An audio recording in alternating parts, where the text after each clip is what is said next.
Hello humans of this planet watching videos that have to do with automobiles on the internet. Welcome to this, my 1991 Toyota MR2 Turbo, aka Mr. Dose. If you're new here and you like to get caught up on what a Mr. Dose is, up above my head is either a link to the last video on that car or it also could be a coloring book for pigeons. What? Where I left off in the previous video, I was in the process of doing a suspension and brake upgrade on my 91 MR2 with a set of JDM rear MR2 turbo calipers and a brand new in the box still set of USDM turbo front calipers, as well as new rotors, pads, lines, and fluid to go along with it. And if you want to get super technical and nerdy, on the screen I'm displaying the specifications for the brakes I removed, which were the SW20 non-turbo brakes, and the ones I replaced it with, which are the Koki model MR2 turbo brakes. Sweet! And for anyone that knows the second generation MR2, these are the holy grail of brake upgrades for these cars. A big brake kit is really not necessary for a bolt-on OEM Plus car. Finally, I got this taken care of. This has been bothering me. I let it sit for so long. For those of you that are wondering why I'm not working on the Celica when it's literally just about ready to start, well, the reason is I need this car to be mobile. Where the hell's my frunk popper? I'm not upset to work on this thing. I like working on this car. Inside this box is a bunch of paper and a genuine Toyota part. 15/16 Revision 4 MR2 Turbo master cylinder and brake booster. I have a Japan spec MR2. My quest for the ultimate OEM Plus SW20. Get that guy out of there. Since the car has been essentially waiting to get tuned for going on 2 years now because I don't know anyone around here that I trust to tune the car, I just threw that clipper doodle down into the abyss. Come on, gently. Yeah, it's just a little guy. And this is a USDM SW21 master cylinder and booster. I don't want brake fluid dripping in my tub. Well, I'll put some paper towels down just in case brake fluid decides to leak. That way I don't ruin any paint. Ouch. I've always been a big advocate of doing supporting modifications before adding power to a car, and this is case in point. Disconnect. Oh, this is gonna suck. Okay, this is not gonna be fun with the car on the left. Well, here goes to an unfun adventure.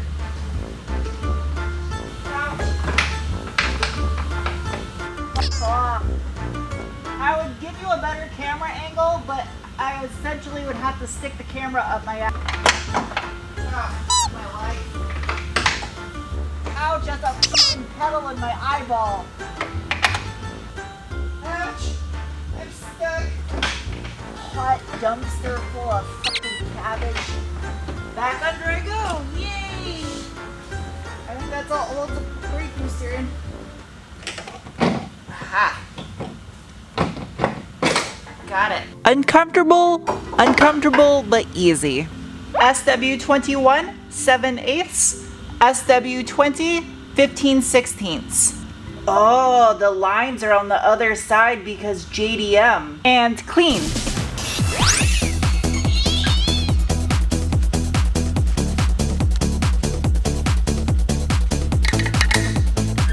The lines being on the opposite side of the master cylinder because that new one came from a JDM car, that's an easy fix because they disconnect at the proportioning valve right below. This is also different. It's a newer style Sumitomo connector because it came out of a newer revision car than the one that's on mine. Ta-da! That's a pretty spill-proof cap. It's upside down and nothing's coming out. For these Yazakis, I believe there's a tang on the top. That. Oh, there's no way that'll reach the master cylinder. Oh. Okay. The plug on the car is like that long. It won't reach the master cylinder. So oh!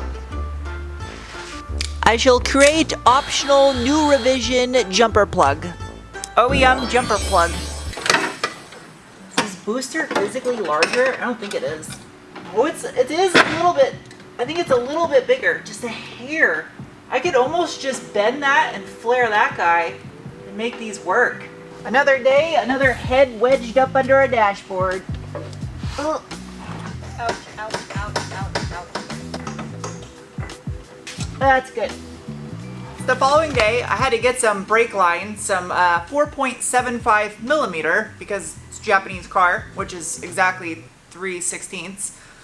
They have little black chafe guards on them with yellow stripes. I have to replicate. Arts and crafts.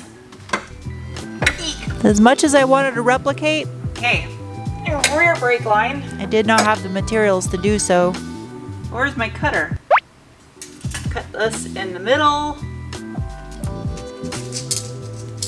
Perfect. Don't need these, but I do need the factory ones. Can I even cut it that close? This is gonna be tricky. Reuse my OEM Toyota fittings. And bend. Oh, this thing's so satisfying when you're doing easy stuff. Playing Snake on a flip phone was actually educational. So now that's gonna go like that. So uno reverso right here. In case you're wondering, this is my second attempt at this. I just didn't like the first one though, not because I screwed up. In case you were not aware, hey, didn't like it is code for screwed up and will not admit screwed up. All right, did I screw it up? No, I think I got it right. Oh, that fits so nice. Oh, I'm quite proud of this.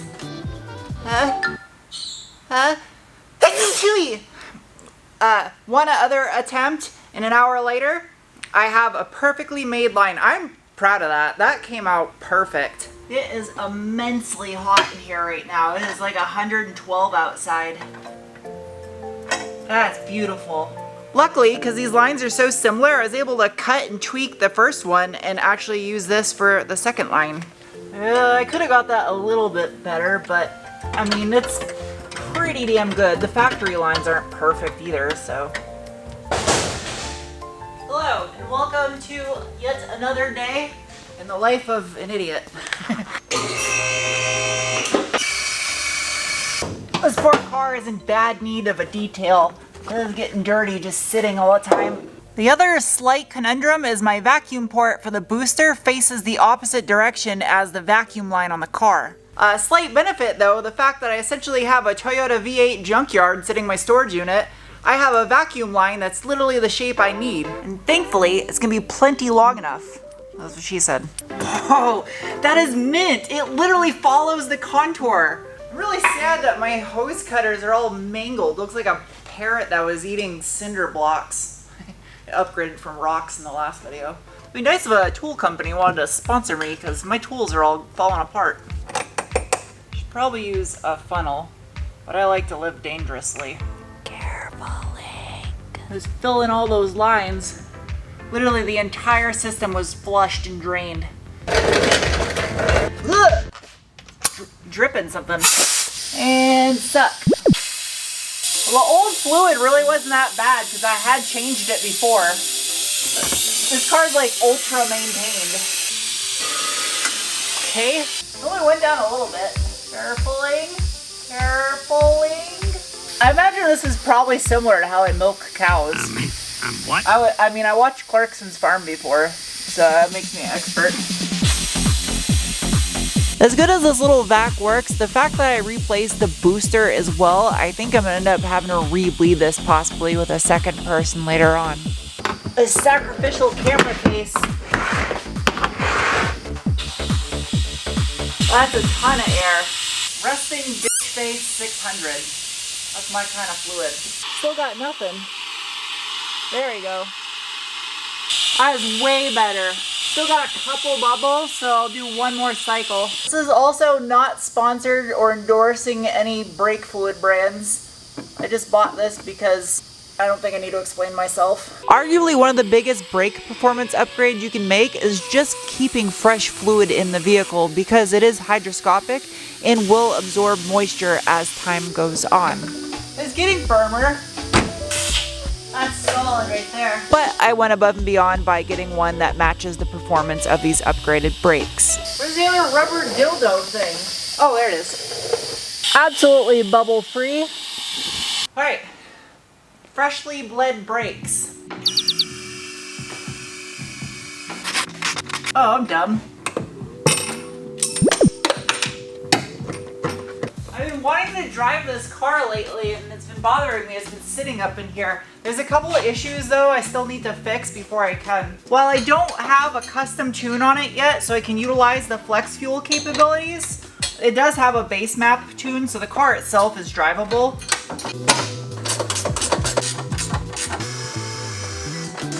There you go. I didn't realize the back side of this had never been cleaned. I can't have that. A little bit of interior cleaner, brush, foam it up. Almost not dirty microfiber. I don't have any good ones. There, now it actually smells fresh in here. What the hell am I doing? I completely forgot. I threw the clipper doodle down into the abyss. I wonder if I can just tap it out. Hey, it worked! Oh, there's the bolt. There it is. And then this happened. Damn it! Which I'm pretty sure was just actually because the batteries are dead. Just do it with the old school method. At least I know this thing won't break. As much as I'd love to take this thing for a rip right now, it needs an alignment now that I had the suspension and the brakes tore completely off of it. But more importantly, I discovered this when I brought the car in to do this job and realized I could have burnt this car to the ground had I not caught this. Okay, and just like that, it is now the 4th day in this video because I don't have a life. Today's video is self-sponsored. Instead of me shoving a ball hair cream video down your face, I'm just gonna tell you that I have a few of my MR2 and Audi Quattro shirts left available on my website, as well as these furry little idiots, if you'd like to give them a new home. At least I'm not trying to get you to buy some made in elsewhere pubic hair braiding kit that will probably make your toes fall off. It must have just barely developed since the last time I drove it, but there is a leak at the return line where it attaches to the hard pipe for the ANN to screw onto. Thankfully it was on the return side, so it was just running down and dripping on the ground rather than coming out the feed side and spraying on that hot exhaust and igniting. And you are a 21? I mean, these are good quality fittings. I didn't use cheap made in elsewhere ones, so I don't think it's the fitting. I think something is just not done right. Oh, that was actually pretty loose. That's probably why it was leaking. Informer, ba-da-ba-da-ba-da-ba-da-ba-damn. A leaky boom boom, no. The hell size are you? Maybe that's tighter. If not, the line's cracked, and then I gotta drop the fuel tank, and that's gonna suck. Knock on plastic that I don't have a leak anymore. Don't want junk in my turbo. Just real quick. Alright, let it prime. Write some bubbles. It hasn't ran for like 2 months, so.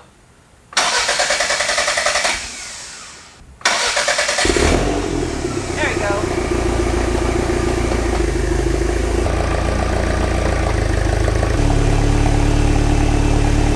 Ha! Leak free! That was it. I gotta shut that off. Well, it's stinky. I got 2 options. I can either asphyxiate to death or sweat to death. Sweat to death it is, I guess. Dangerous-ing, dangerous-ing. There's one other critical area equally as important is stopping and handling when it comes to upgrading the power.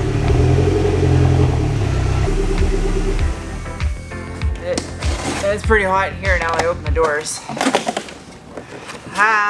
To some of you, this might just look like a stupid chunk of plastic. However, it is highly critical for adequate engine cooling, and it has been missing on my car since I bought it. That shape is wrong. Wait, how am I that dumb?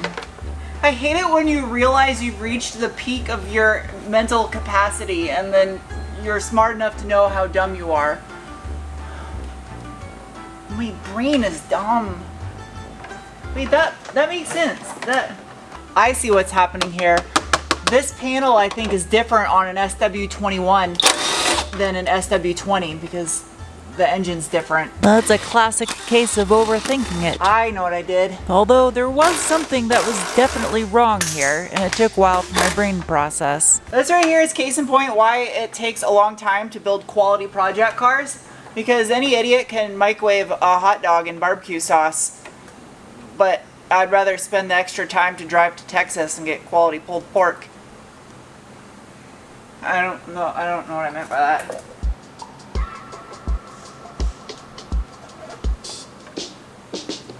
I'm missing the bracket that I need because this was 3 other people's project car before it was mine.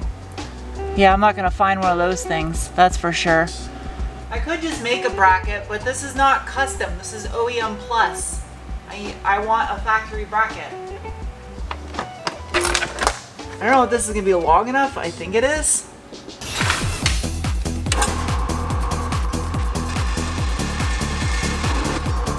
That's pretty good. Fabricating, fabricating, half-ass fabricating.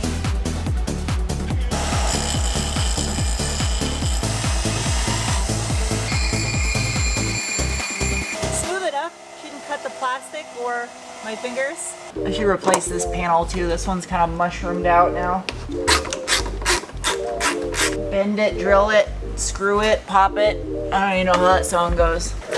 I had to whack the shit out of this thing. That's what he said. I don't like that it's not factory, but I like that it's stronger than factory.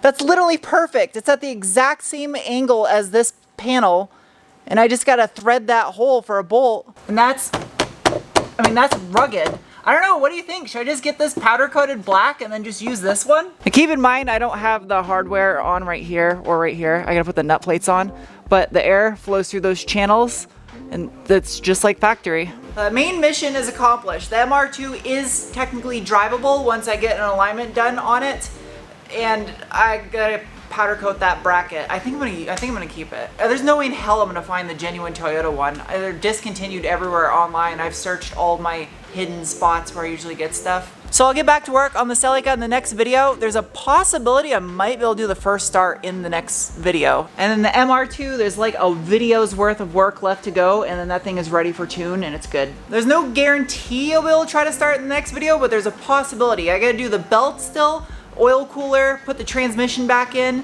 fill it with fluids, fix a couple of fuel lines, and wire up the throttle pedal, which is just a couple of wires. And then that's it. So it's possible, but I don't know, we'll see. Thank you guys for watching. I'll see you soon with another video. Bye.